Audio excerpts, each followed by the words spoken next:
Blue Ruin does kind of hurt a potential rewatch. But to me, this kind of movie for me is kind of like a rite of passage. You only need to see it once to really appreciate the performance by Macon Blair and the direction of Jeremy Saulnier. After a long, hard day of exacting revenge and taking care of business, I could see Dwight, who doesn't really strike me as like a hardcore drinker. Like he looks kind of like nervous, kind of sheepish. Like he looks like the kind of guy that if you gave him some whiskey, he probably would like, like blow it out hot because it burned his throat or something. So he needs something that's going to kind of, ease the whiskey down. But after doing what he has to do or what he has already done, I could see him kind of sidling up to a bar, walking in and not ordering a Tom Collins, but ordering a John Collins. That's right. A John Collins. All right. It's a take on the Tom Collins, but it's a little bit different. So when you make a John Collins, what you want to do is you want to get 1.5 ounces of bourbon whiskey. You want to get 1 ounce of lemon juice. You want to get 1/2 ounce of simple syrup, or maybe a teaspoon of sugar, 2 ounces of club soda, maraschino cherry, and then garnish with an orange slice. Now, I'm pretty sure you could probably substitute the club soda with a ginger ale, but if you want that kind of flavorless effervescence bubbling in your drink, then go ahead and roll with the club soda. Regardless, it's the kind of drink you want to enjoy after you've been on a mission similar to the one that Dwight has been on.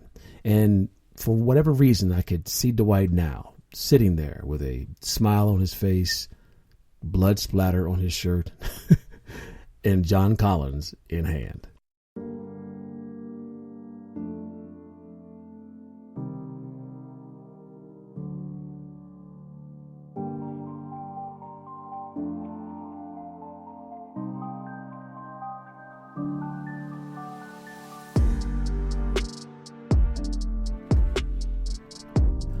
Okay. My God, this has to be some of the most depressing intro music I have ever heard. I mean, my gosh, jeez, I gotta talk to my producer about this, man. This is bad. I mean, well, not bad, but I mean, it's just kind of heavy, isn't it?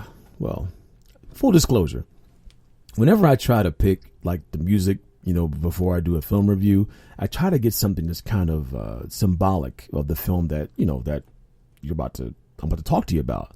Like, for instance, like in the last one, the whole kind of country twang thing, that's because Blue Ruin takes place like in the country in Delaware and down in parts of Virginia. So I kind of got like this backwater country thing. And I was trying to get something that would capture the mood of the gift, but man, I don't know. This just, you know what? Let's just get into this thing, right? All right, here we go. Timeo denanos et dona ferentes. Beware of Greeks bearing gifts. Now, I hope I didn't like offend anybody that's Greek. I mean, I have some Greek friends out there, so I don't want to like defend. I don't want to make anybody upset, but I didn't make the phrase up, right? That's just the phrase, beware of Greeks bearing gifts, because that is essentially the storyline of the movie, The Gift. A young married couple's world is just turned upside down when an acquaintance from the husband's past brings by a series of mysterious gifts. Now, who's in this movie? Joel Edgerton, Rebecca Hall, and the incomparable Jason Bateman. Now, Joel has a very, very respectable 78 credits. He has been in The Great Gatsby. He was in Boy Erased. I liked him a lot when he was in that movie called Loving, with, the movie about that couple in Virginia that was like, that had to deal with the issues of their marriage being outlawed because he was white and she was black. I thought it was pretty good. It's amazing that our country is only like 30 or 40 years removed from that, right? With all the interracial love going on out there and everybody just having a good time. Pretty soon, eventually, we're all going to look like the Simpsons characters. It's going to be like these lighter shades of like tan and browns. That's really going to be about it. It ain't going to be no more white folks or black folks anymore. It's just going to be these lighter shades of tan and different types of hues. But anyway, that's my stream of consciousness. Anyway, he was also in The Thing, which I thought was okay. Okay. For me personally, The Thing is one of my all-time favorite movies. So to see him in the remake, it was nice seeing him in there, and it was cool the way the movie ended, but I was just kind of like, The Thing is The Thing. I mean, John Carpenter's The Thing. You feel me on this? That's a piece of cinema history right there. He was in Black Mass, but Johnny Depp was so good in that I pretty much forgot anybody else who was in that movie. But more recently, he was really good in the almost like pandemic movie, It Comes at Night. Now, people have seen the trailer and they get all freaked out, man. It's just a really good story, almost essentially about what we're dealing with right now and the panic that people fear when you are potentially infected. I loved it. I thought he was really, really good in It Comes at Night. Rebecca Hall plays Robin, and she also has a very solid 43 credits to her name. She was in The Prestige. She was in Vicky Cristina Barcelona. I hate to say it, Rebecca, kind of forgot about you in that one because of Scarlett Johansson and Javier Bardem. But I mean, you were there, so that's key. She was really good in The Town opposite Ben Affleck as Claire Kesey. I forgot that she was in Frost Nixon, and another movie where she was really, really good in. And if you haven't seen this yet, it's called Everything Must Go, starring Will Ferrell. I mean, that's as good as it gets, man. I mean, Will Ferrell plays this guy who had just lost his job. It's interesting because you normally see Will in like these comedic roles, but this one's kind of more like a dry humor thing because he's like suffering from alcoholism. He loses his job. He's got issues going on with his wife. It really isn't that funny. And Rebecca Hall plays the neighbor from across the street who's just kind of there as like a comfort. And then I just looked at this not too long ago. Apparently she's going to be starring in the new Godzilla versus King Kong coming out next year. I got a little problem with this because I want to say probably since like 1965 or 1970 something or so, they have screwed up Godzilla's scream. There is only one way that Godzilla screams. And if it doesn't sound like it's supposed to sound, then it really isn't Godzilla. Now, is it? So I'm just going to leave that there because I was that kid that sat on the floor Saturday afternoon watching Monster Theater, waiting for that scream to occur on the screen. That's how I knew he was there. My main man, King of the Monsters. So, good luck with that. Just make sure, Hollywood, that you get the scream right. Okay? I'm going to leave it there. I'm going to leave it at that. Now, Jason Bateman, he plays Simon, more of a TV guy. 90 some odd credits. Very, very solid. Did not realize that he was in Little House on the Prairie or Silver Spoons. I totally forgot about that as far as his resume goes. Man, he was awesome in his little clip in Smoking Aces when he played Rupert Rip Reed. Dude, if you haven't seen this, get on YouTube, Google it. It's like a 5-minute clip, man. He plays Rupert Rip Reed out of Smoking Aces. When he daps up one of the characters and he says, bones it, padlock it, and put a chain on it. Dude, I can't. You just have to see it. I wish I could play the clip here, but everything is protected and copyrighted and whatever. I may even get in trouble. Well, you know what? Let's just move on. He was fantastic in Horrible Bosses. Game Night is one of the more underrated comedies. I thought it was, just awesome. But lately he's been killing it on Arrested Development and and on Ozark. So, I don't need to say anything else about Jason Bateman. As far as the characters that Jason, Joel, and Rebecca played, now Jason plays Simon, always cool and collected. And watching his story unfold was kind of like looking at one of those holograms that you're quite not sure what you're looking at. And you have to unfocus to really kind of see what it is, because he's so chill in the beginning, but then he slowly begins to unravel the same way his story unravels.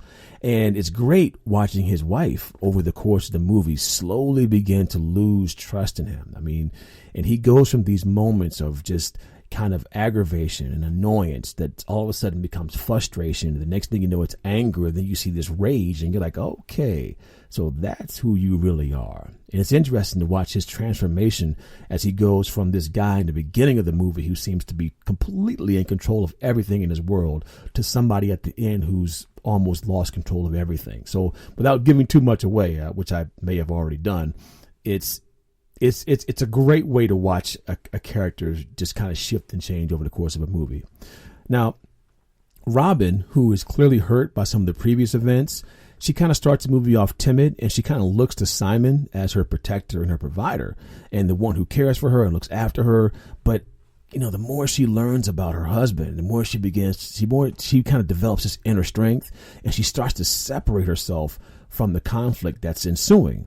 And her transformation from doting wife to just completely disdainful wife is very, very palpable. I mean, you can actually feel her slipping away through the course of the movie.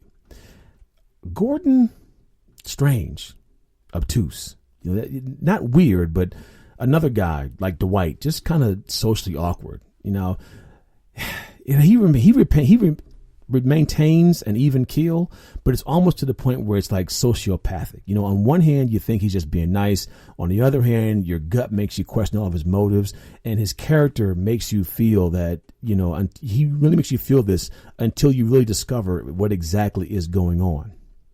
Now, for me, the best way to describe this dialogue, I kind of put it into three major categories. It was sharp, and it was intense, and it was very, very beguiling at times. You know, Simon, you know, speaks in a manner where he's always trying to pull one over your eyes, whether he's schmoozing clients or placating his wives.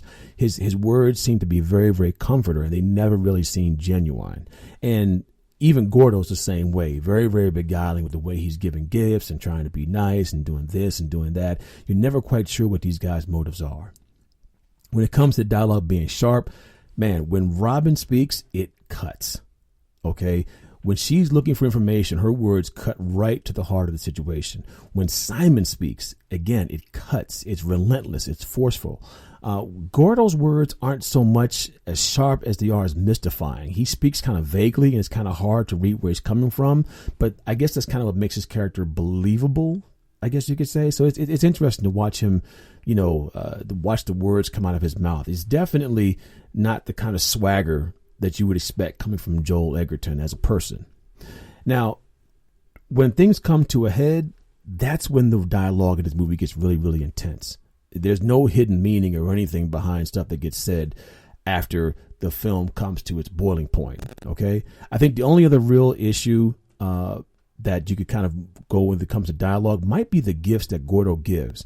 I mean, in their own way, his gifts are kind of like a form of dialogue because he is clearly trying to convey a subtexted message to Simon that you, as the viewer, have to unfold over time. Now, the conflict in this movie kind of revolves around two major issues. I thought the first one dealt with Simon and Gordo, which you'll have to find out over time, but it is a chess match of epic proportion. Each move these guys makes towards one another is dripped in calculation with one goal, and that's winning. But the question is, what game are they playing, and why are they playing it?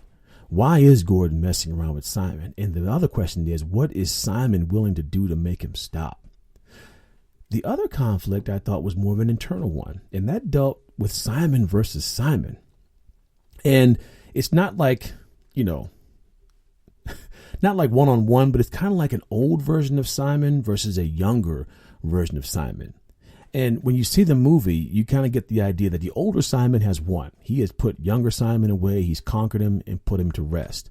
But the stuff that the stuff that Gordo does kind of unearths the young Simon, okay? And he begins to emerge over time.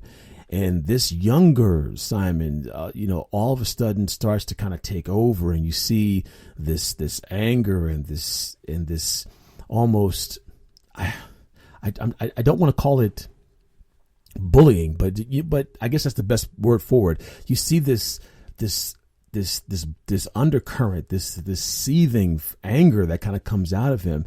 And, it kind of leaves you with the question, who really is Simon at the end of the day? Like, who is he really? Who is he really supposed to be?